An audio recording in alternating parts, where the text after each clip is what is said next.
Assalamualaikum warahmatullahi wabarakatuh. Selamat pagi rekan-rekan mahasiswa sekalian.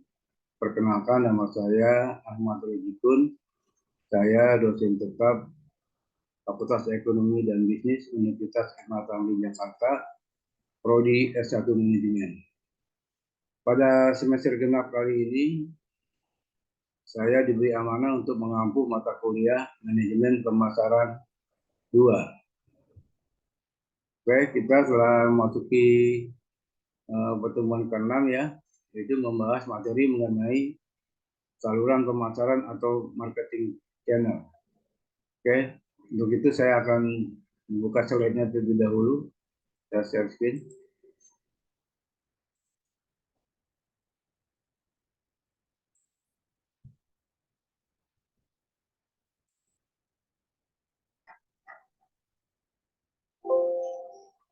Sebelum kita masuk ke dalam materi, kita akan menyinggung sedikit masalah capaian pembelajaran lulusan. Yang pertama, menunjukkan sikap tanggung jawab atas pekerjaan di bidang keahlian secara mandiri. Yang kedua, mampu menunjukkan kinerja mandiri, bermutu, dan terukur. Yang ketiga, mampu mengambil keputusan secara tepat dalam konteks penyelesaian masalah di bidang keahliannya berdasarkan hasil analisis, informasi, dan data. Selanjutnya, menguasai konsep teoritis dan prinsip manajerial. Dan yang terakhir, mampu berkomunikasi baik secara lisan maupun tulisan secara efektif.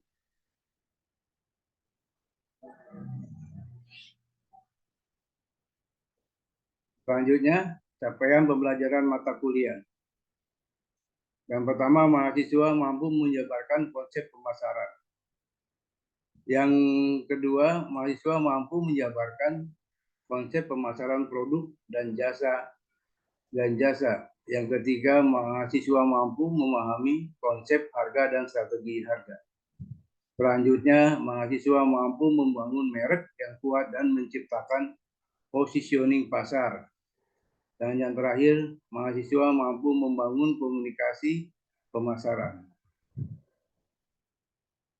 Selanjutnya kita akan membahas kontrak kuliah untuk mata kuliah Manajemen Pemasaran 2 semester genap 2021-2022. Program studi S1 Manajemen SKS 3, pertemuan 16 kali pertemuan. Deskripsi mata kuliah adalah sebagai berikut. Mata kuliah ini memberikan pengetahuan, teknik, dan aplikasi yang komprehensif mengenai manajemen pemasaran. Mahasiswa akan memperoleh materi perkembangan persaingan saat ini, peranan manajemen pemasaran, proses manajemen pemasaran, ruang lingkup manajemen pemasaran, perencanaan strategis yang berorientasi pasar, peranan sistem informasi pasar, pengembangan penawaran pasar yang berorientasi pada nilai, serta bagaimana menciptakan pertumbuhan jangka panjang yang berhasil. Oke, kita selanjutnya kriteria evaluasi. Ini selama 1 semester, seandainya mahasiswa dalam 5 elemen ini nilainya paripurna, maka hasilnya pun akan maksimal, yaitu 100% atau A. Yang pertama, absensi 10%, tugas 20%, UTS 30%, UAS 40%, total 100%. Oke, kita masuk ke dalam materi selanjutnya. Sebelum kita menginjak pada materi pertemuan ke-6, alangkah baiknya kita menyinggung dulu apa itu marketing atau pemasaran. Marketing secara umum adalah sebuah strategi bisnis yang mengacu pada kegiatan yang dilakukan oleh perusahaan untuk bisa mempromosikan pembelian atau penjualan produk. Ada beberapa hal yang mencakup marketing, yaitu salah satunya adalah periklanan, penjualan dan pengiriman produk kepada konsumen maupun mitra kerja lainnya. Dengan menggunakan teknik marketing, kita akan memperkenalkan produk kepada pelanggan mulai dari mempromosikannya hingga strategi pengembangan produknya. Namun pada praktiknya sendiri, marketing sendiri dimulai dengan melakukan riset pasar dan juga melakukan analisis kebutuhan konsumen sesuai dengan buyer personal. Nah, keberhasilan perusahaan dalam memasarkan produk sangat tergantung pada strategi pemasaran yang dilakukan, karena dengan strategi yang jitu, perusahaan dapat menciptakan dan memenuhi permintaan konsumen secara meyakinkan dan berkesinambungan. Apabila omset penjualan mengalami peningkatan yang lambat, maka harus dianalisis apakah hal itu disebabkan oleh kurang efektifnya strategi pemasaran yang dilakukan atau dipengaruhi oleh selera dan perilaku konsumen yang sudah berubah. Dalam pertemuan ke-6 ini kita mengangkat tema tentang saluran pemasaran atau marketing channel. Oke, saluran pemasaran atau marketing channel. Saluran pemasaran adalah ekosistem yang digunakan perusahaan untuk mengalihkan barang dari pusat produksi ke titik konsumsi. Dengan kata lain, marketing channel bertujuan membangun koneksi antara bisnis yang memproduksi produk atau jasa dengan calon konsumen yang mungkin membutuhkannya. Sebagian orang ada yang bertanya, mengapa hal itu penting? Sebagai bisnis yang ingin membawa produk atau jasa ke pasar, kita tentu perlu menyiapkan strategi marketing yang tepat untuk mempromosikan produk tersebut. Nah, strategi marketing yang pas adalah bauran pemasaran atau marketing mix. Setidaknya ada 4 hal yang terdapat dalam marketing mix, yaitu produk, price, place, dan promotion, atau lebih dikenal dengan istilah 4P. Agar bisa maju, tentu bisnis perlu menghadirkan produk yang bisa memenuhi ekspektasi konsumen. Harga produk atau jasa harus masuk akal bila dibandingkan dengan kualitas atau value produk. Nah, saat memasuki 2 elemen terakhir, yaitu price dan promotion, pemahaman tentang saluran pemasaran memainkan peranan krusial. Dari sisi price, kita perlu mengerti tempat atau platform yang digunakan oleh konsumen mencari produk dan memastikan produk kita tersedia di sana. Terakhir, pastikan promotion berjalan efektif, identifikasi saluran terbaik supaya pesan tentang produk kita diterima oleh target audiens merupakan hal yang tidak bisa ditawar lagi. Secara khusus, promosi sangat esensial bagi bisnis yang melakukan direct selling, sebab tidak ada dukungan pemasaran dari pedagang, grosir, atau pengecer.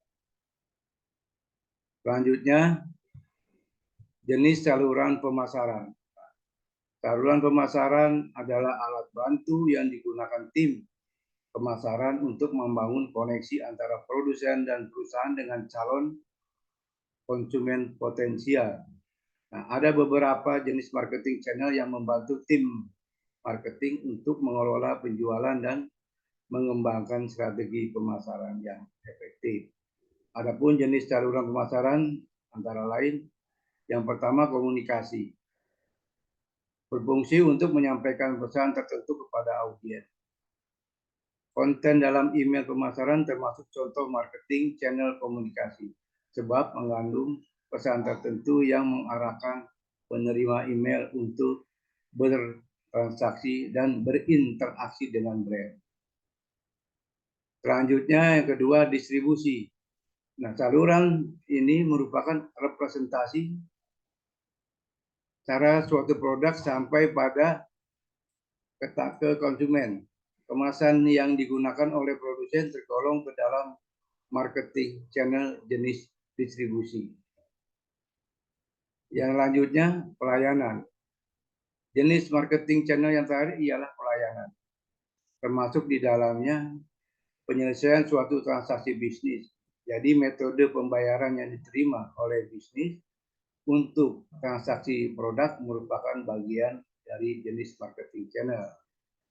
Pelayanan merupakan ujung tombak dari suatu perusahaan yang bergerak di bidang jasa ya.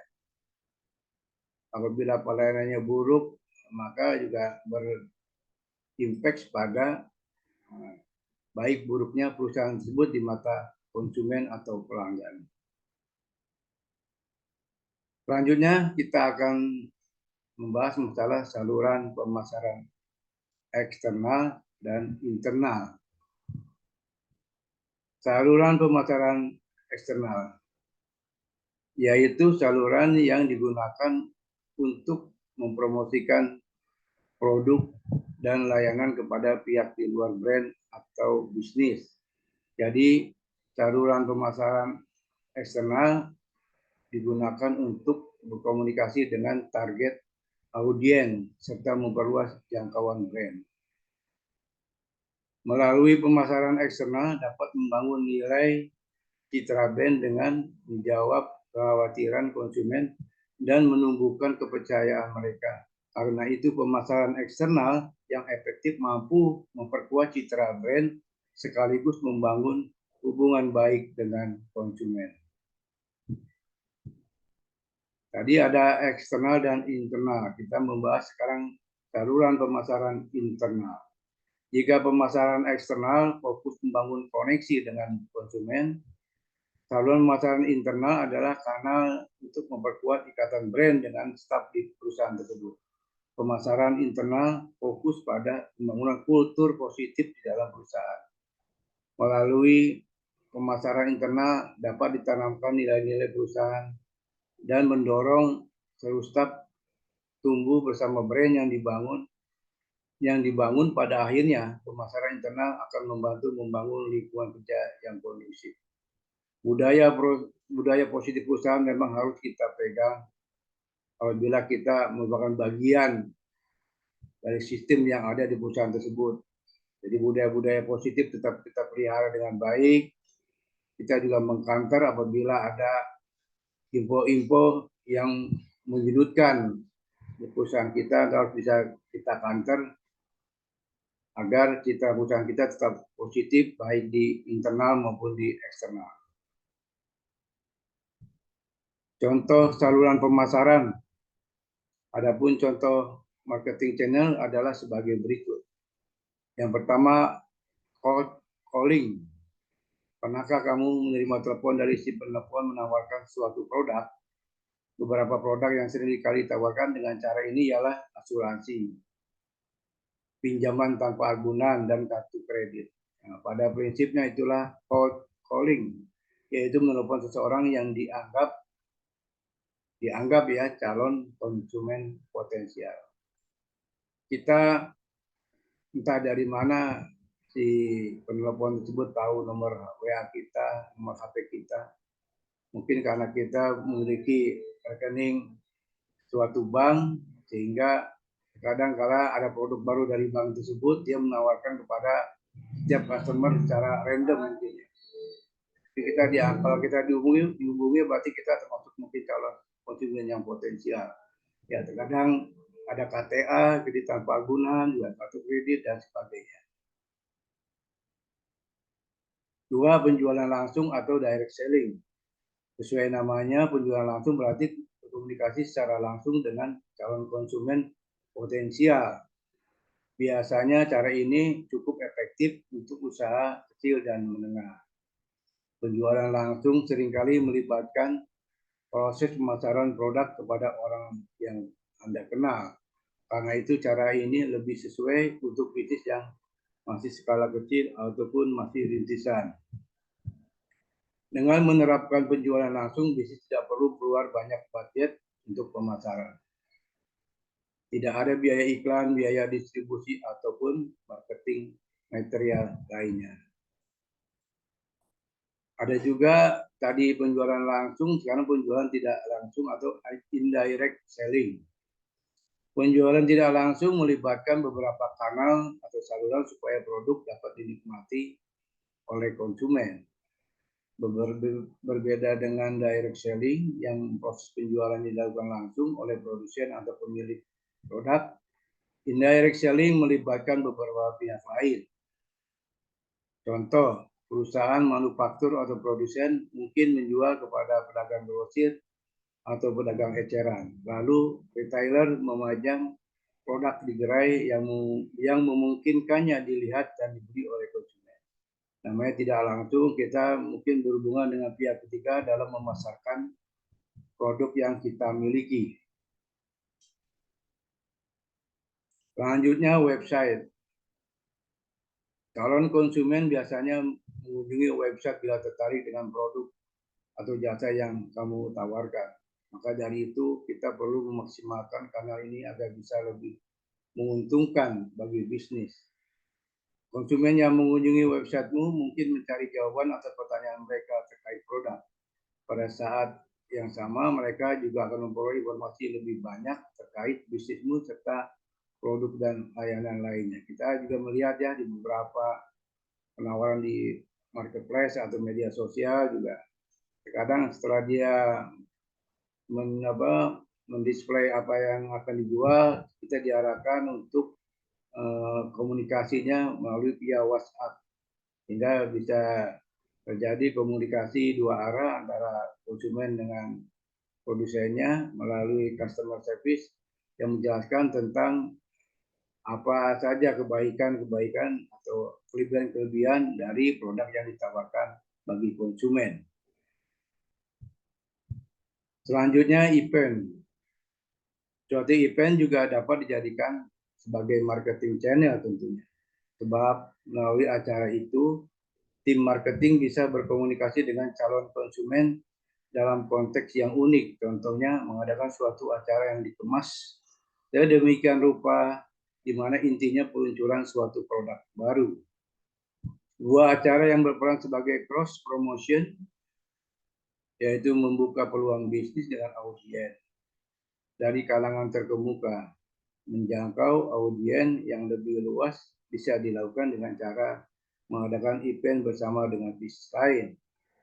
Di samping peluangnya yang besar, perlu diingat bahwa acara itu membutuhkan juga pemasaran sehingga audiens yang ditargetkan mengetahui lokasi serta waktu acara. Kita lihat juga banyak event-event tertentu ya bekerjasama dengan perusahaan-perusahaan agar mendapat juga sponsor dari event tersebut, mungkin juga dia mendapatkan juga bisa menawarkan produk-produknya dari perusahaannya yang terkini, yang cocok dengan mungkin juga tergantung segmen pasarnya, baik anak-anak, remaja, dewasa maupun lansia atau orang tua. Demikianlah pembahasan materi hari ini. Semoga bermanfaat, terutama bagi diri saya pribadi. Dan apabila ada pertanyaan dari rekan-rekan mahasiswa, saya persilakan. Selanjutnya untuk mengakhiri pertemuan kali ini, saya akan mengambil quotes sebuah kata bijak yang Islami.